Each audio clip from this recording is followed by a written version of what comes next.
there's a few things I came on here to show you all today. Among those things is what I've been displaying online in messages to friends around the world about these little wildcats I have carved. And some of you all know that the wildcat is the sports mascot here in my state of Kentucky. So I kind of carve it out just because it might kind of get some people's attention, maybe something that would sell good around here. So, I mean, I make them, and I've got a few to show you all here.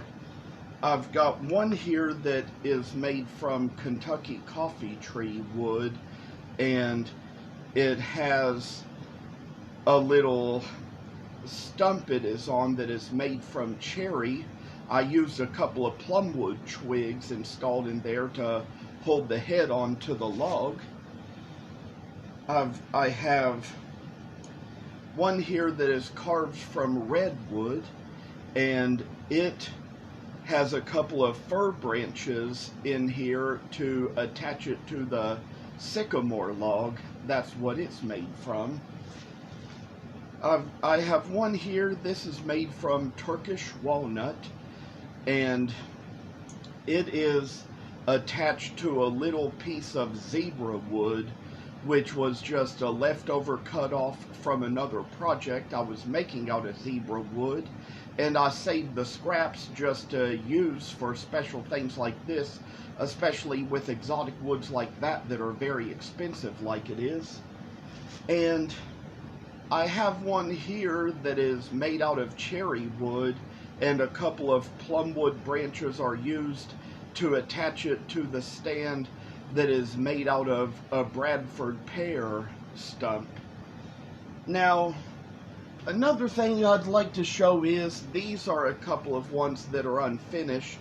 Both of these have been carved from Turkish walnut with the use of the knives and the gouges. One thing I'm going to show you is how I get started on these, and I have a pattern over here, a few patterns. There's a couple of different ones, as I've had to translate the pattern a time or two to fit certain different pieces of wood. But what you can see here is this is the pattern that the other ones were made out of, where the eyes are a little bit higher and where it's a little bit bigger and the nose comes from below the eyes.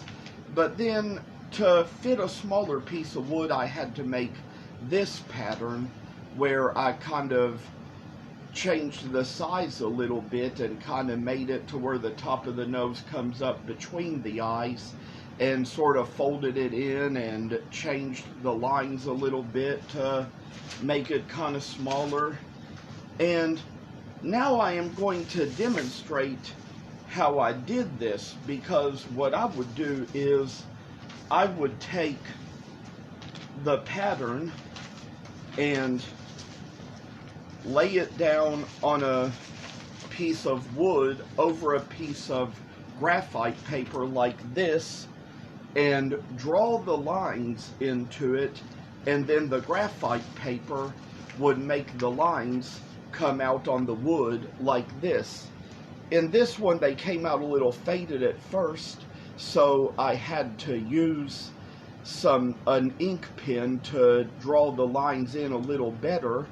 But just to tell you all a little more how it goes, you will probably see in a future video or sometime that I will cut these lines out on the bandsaw, and then there's going to be certain sets of knives and gouges that I'm going to use to carve out all the detail in them and to round it out around the face. So that is going to be something that I'm going to show eventually, but since I had somebody request that I tell them how I do it, and I said that I was going to make a video to show it, that is how I'm starting out here to telling you all these things, and just felt inspired to do this. Thanks for watching. As of now, I have another thing to demonstrate here. You know, I told you about these a while ago. I'm getting ready to turn on the bandsaw and cut these out. Unfortunately, I do not have any camera equipment yet that will let you see the saw close up and let you see exactly how I do it.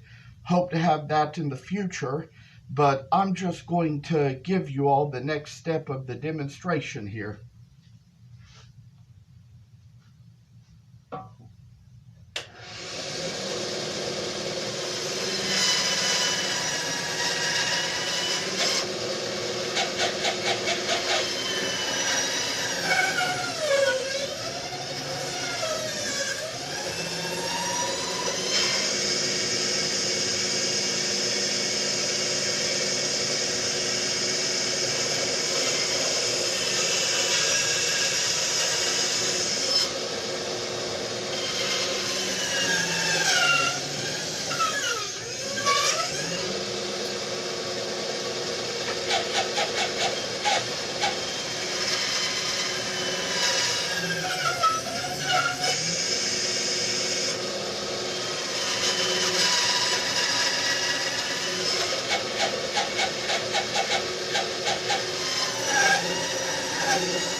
So now you see, this is how it has come out once the sewing part is finished.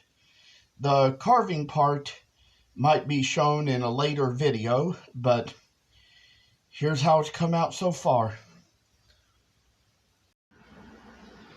Now we are going to go over the next step, that is carving out the Wildcat. There are going to be different steps at different times. It might take a few videos to show it all because these steps, I mean, they're a lot of work and sometimes you have to take breaks in between them. Don't know yet I'm going to get it all through this one, but I will say that when you carve something, it is best to have on a carving glove on the hand you're going to hold the wood with. That way you protect your hand. And on the hand you're carving with, it's good to have a thumb protector, because your hand is protected most of the time by the knife or gouge or whatever you're holding, but just to kind of keep from cutting your own thumb off when you do it, that's kind of the reason for that. Now, as you're going to see here, one of the first steps to carving it out is carving along the eyes. I use a V tool to do that, as you can see here, and it's one of those things where sometimes it's best to, sometimes for the carving, to hold it down, have it clamped down to a tabletop. Sometimes you can do it by hand if you're careful enough, but it's like you kind of go along the lines of the wood with the V tool here, and that's how you get started. Here is one line carved out of the eye.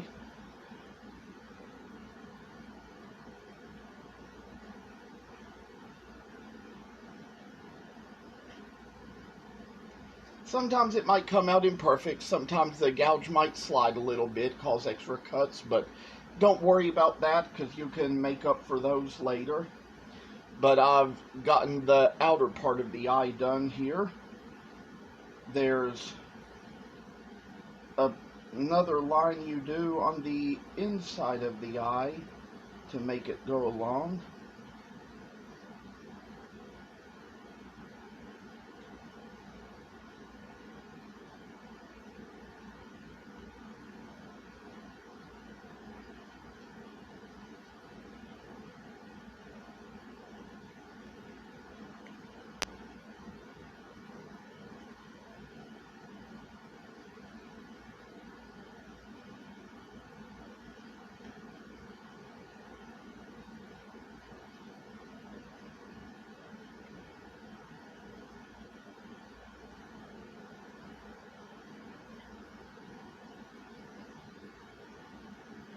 And once you get done with the lines of the eye, it should look like this.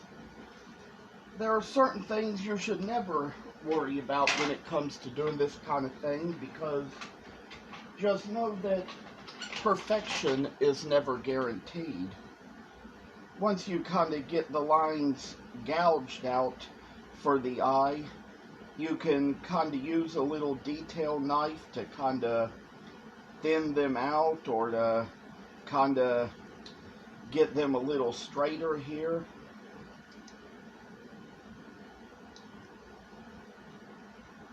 Sometimes a little method like this might help get rid of some of the extra splinters that come along the way when you go to carving something like this.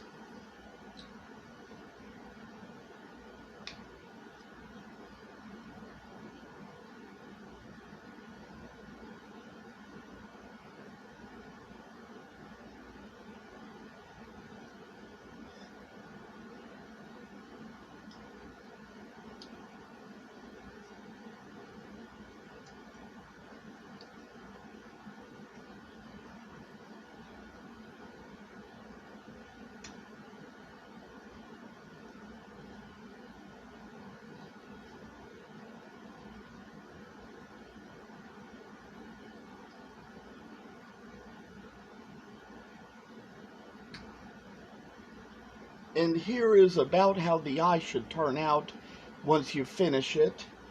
Like I said earlier, perfection is never guaranteed, so just kind of give it your best shot at first.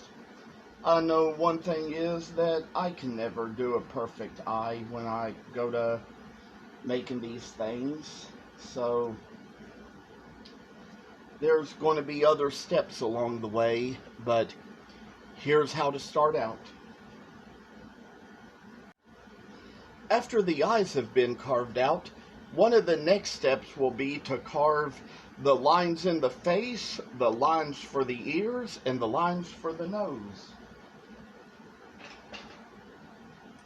To do that, excuse me, to do that, one of the best things to have is a carving knife, because that is what will go along the lines well here. You can either use a V-gouge, or you can use the knife to make V-type cuts, like this.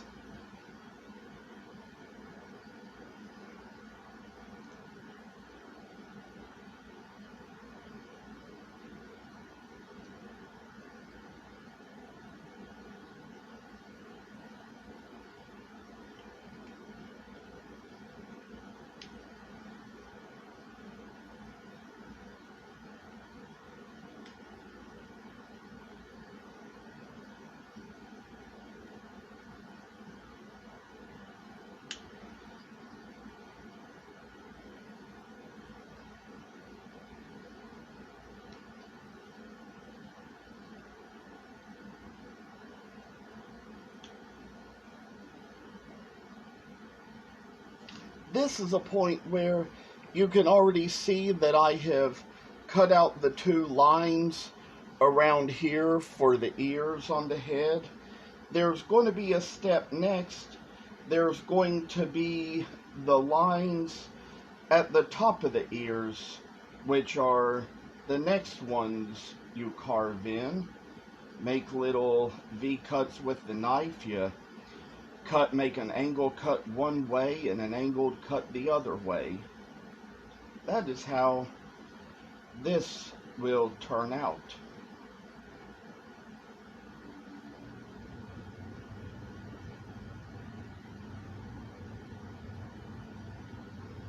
And then there's little lines to cut at the bottom of the ears as well.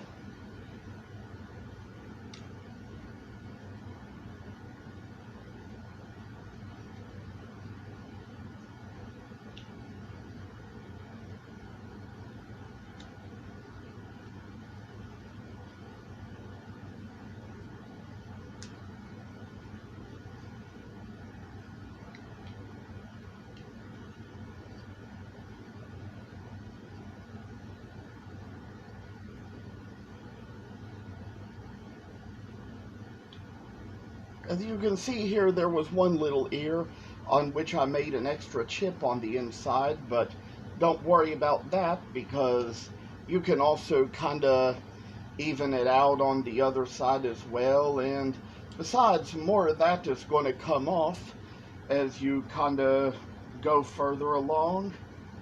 And what I'm going to show next is how to carve the nose. You carve along this line, these two lines to start the nose. Then there's another line that's kind of curved and drawn at the top. You carve along that to kind of make out the shape of the nose.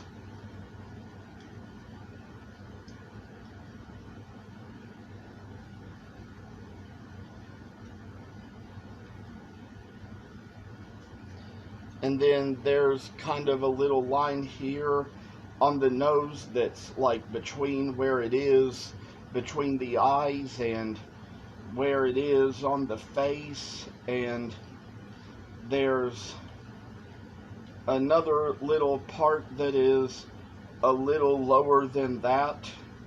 That's the next thing that you carve along. Now, I will tell you also that this is butternut wood, which is a fairly soft and easy to carve wood. But if you were using a harder wood, you probably would want to use a V-gouge to make most of these cuts, because the knife may not cut them as easily. It might cause a little bit more imperfection to come out, and you might be missing part of the eyes if you try to do it with the knife on a harder piece of wood. Next step is to carve along these lines to make the whiskers of the face.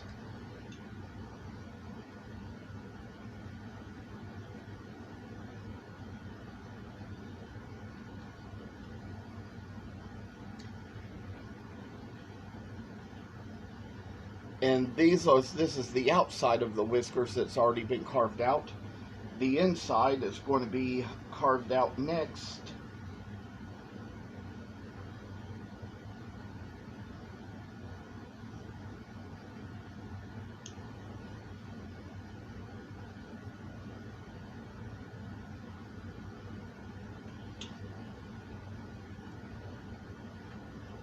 And finally, there is a little curve down here that makes out the mouth. You carve along that line as well.